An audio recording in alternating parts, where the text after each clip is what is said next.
Am I the asshole for telling my girlfriend she basically stole from me when she went grocery shopping using my credit card while I was asleep? I, male 27, have been with my girlfriend, female 24, for 7 months. We don't live together and she has sleepovers at my place regularly. She spent the night at my place and in the morning while I was sleeping, she got up, got dressed, took my credit card and went grocery shopping with it. I woke up to a massive breakfast made by her as a surprise. When I asked her how she got the money and time to prepare all that, she told me she took my credit card while I was asleep, and that she headed to the supermarket to get the stuff she needed to make me a surprise breakfast. I was stunned. I asked why she didn't wake me up before taking my credit card, and she said I was sleeping and she didn't want to bother me, plus this was supposed to be a surprise. I stared and said, I don't know, you realize you technically stole from me when you took my credit card and went shopping with it without my consent, right? She looked shocked and confused and said that she was trying to do something nice for me and I just implied that she was a thief. I shrugged and said it was technically true. She was so upset that she stormed out of the kitchen and cried. She collected her stuff and left after she told me she spent time and effort to prepare me breakfast and I was out of line. She also said that she had forgot her wallet at home. She kept hanging up when I tried to call her and later sent me money for the stuff she bought, although she didn't take anything with her. My sister called me an ungrateful jerk. Am I wrong for telling a man he was too old to have a toddler? I, 51 female, recently went on a date with a 54-year-old male. I knew he had 2 kids, but while we were eating, he tells me their ages, 32 female and 3-year-old male. That's a deal breaker to me. At my age with grown kids, 25 and 26, the last thing I want to be bothered with is a man with a toddler and all the potential drama. The mom is 30. I went on with the date because I was having fun. When it was over, I had every intention of letting things just fade away. Yes, I can be passive aggressive. Well, he called a couple of days later wanting to go out again. I tried the whole I'm not ready thing, but he kept trying. Finally, I told him that the fact that he has a toddler is a deal breaker. Too much possible drama, and I'm way too old for that. Hint, hint. He told me I was being hypocritical since I was a single mom. I said a single mom of 2 grown kids. He kept repeating himself, and I kept repeating myself. Finally, I told him that having a baby at 51 shows a stunning lack of judgment that I don't need in my world. He was quiet for a minute, told me that was a messed up thing to say. He told me I should have told him that before he paid for my dinner and that it was a B move, then hung up. So, am I wrong here?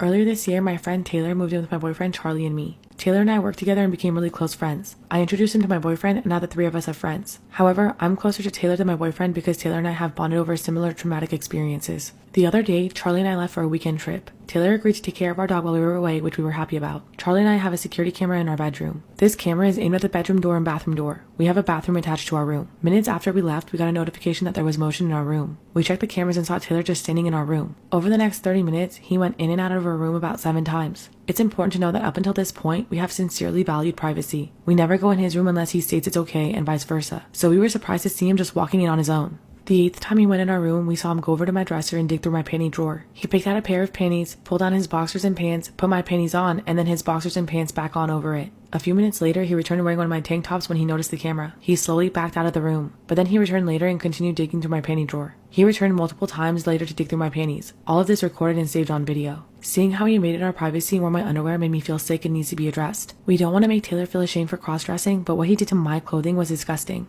I know as soon as we get back home, I'm going to throw away all my underwear and Charlie's going to install a deadbolt to our bedroom door. We don't feel comfortable confronting him about it until we return home and are able to deadbolt the door. Would I be the asshole if I made him pay to replace all my underwear and pay for the hardware for our bedroom deadbolt? Taylor also went in my nightstand to look at and handle my adult toys, and he dug through my hamper to presumably look for used underwear. When we confronted him, Taylor denied everything. Despite the fact that we had it all on video, he tried to make up different reasons why he was there, tried to downplay it, said he only came to look around, and then said he doesn't even remember entering our room. We told him he could either move out, go to therapy, or we could move out and he would have to find new roommates. He basically told us no. He said we had no authority to kick him out and that blackmailing him with the videos was illegal. Unfortunately, he was on our lease, so there wasn't much we could do without taking legal action. So we got to work. We started looking for a new place to live, started looking for a lawyer, filed a police report, and made plans to file for a restraining order. But every single day I was constantly anxious at work and fearful in my own home because it was clear that he had absolutely no remorse. After about a week with no sleep and constant fear, I finally spoke to my boss about the situation. My concerns were taken seriously and they immediately began taking steps to help me. I showed them the videos and they agreed that his actions were completely unacceptable and, due to the nature of our work, he's considered a liability and a danger to other employees. They made sure I was in a safe place before they suspended him while they investigated investigated him. During his suspension, I met with my bosses where they continued to support me and ensure my safety. They also made plans to terminate him as he also had multiple negative performance reports. So this whole deal was a nail in his coffin. However, Taylor quit before they had the chance to fire him. The day after he quit, he got all of his crap out of the apartment and signed documents removing himself from the lease. He has not attempted to contact me since. This whole situation has been extremely emotionally draining. It has caused a lot of painful memories and emotions to resurface. Looking back on our friendship now, I can recall multiple red flags in which he crossed clear personal boundaries I set. I can't believe he was ever someone I trusted and loved like a big brother. But for now, he's out of our lives and I'm relieved. I'm still living with my parents, but I plan on moving back as soon as the apartment locks get changed.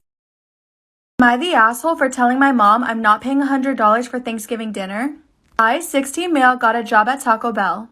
I got the job because I wanted to save up some money to go to college overseas. And I wanted to help my single mother out with some things. Pretty soon though, I found a big chunk of my payments going towards helping my mother out with some things. It was here where I said I was going to cut back on some things and continue saving my money for my own desires. This Thanksgiving, my mom is asking me for $100 to pay for my part of the Thanksgiving dinner. I said no, stating my personal desires. She got angry at me and told me I shouldn't have a job if I wasn't going to help her pay for Thanksgiving dinner. I got angry and left the room. I already spent a lot of money helping out with some things and I realized if I continue I'd have nothing for my personal desires. Am I the asshole for quitting on the spot even though we were understaffed and it made my manager cry? I worked at a retail store in the mall. The store is divided into men's, women's, and children's clothes. I always worked women's and on the weekdays I was the only employee in that entire section. Yesterday myself and 2 other employees clocked into our shifts. My manager Lisa pulled me aside and told me your dad's called the store 5 times asking for your schedule. Please tell him to stop. I got extremely confused because that didn't sound like something my dad would do. I texted him and he said he never called the store once. I had a bad feeling and asked Lisa if she gave my dad my schedule and she said she did. So that wasn't my dad and she had no right telling a strange man my schedule. She said I was being dramatic and I quit on the spot. She apologized and even cried.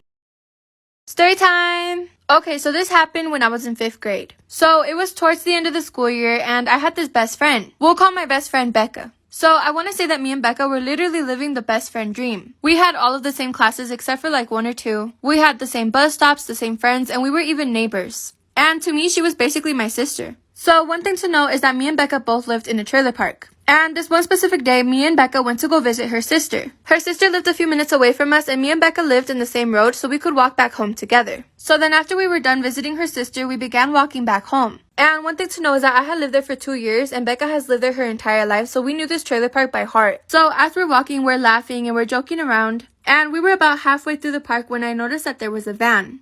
Yes, a white van. That's when we also noticed that the person driving the van was a man. We ignored it and thought nothing about the guy or the van. But the thing was, we could tell that he didn't know where he was going. Okay, so we seen the man in the white van. And we continued walking and just tried to ignore it. But the only thing was that we could tell that he didn't know his way through the park. The reason we could tell that he didn't know his way through the park was because he was driving the wrong way. So like I said before, we just tried to ignore it and kept laughing and walking. As we were walking, I see the guy park the van and he gets out. And after he got out the van, he started walking towards me and Becca. He then says, "Hey girls, do you want some candy?" And Becca was like, "No, we don't want any of your candy." We then flipped him off and started running because we knew what he was trying to do. He then started chasing us and the worst part was that it was already dark out. We finally get to my house and we jump over my gate. We walk inside and I told my mom that she needed to call 911 because the man just tried to kidnap us. My mom thought I was joking and I told her I wasn't. She could see the panic on our faces and that's when she called 911. When the police arrived, the van was gone. I ended up telling the police that I saw him run into the fields where we live by. After I told the police that, they went to go look but there was nothing they could do about it since he was nowhere to be found. And ever since that day, both me and Becca make sure that we're back home before dark.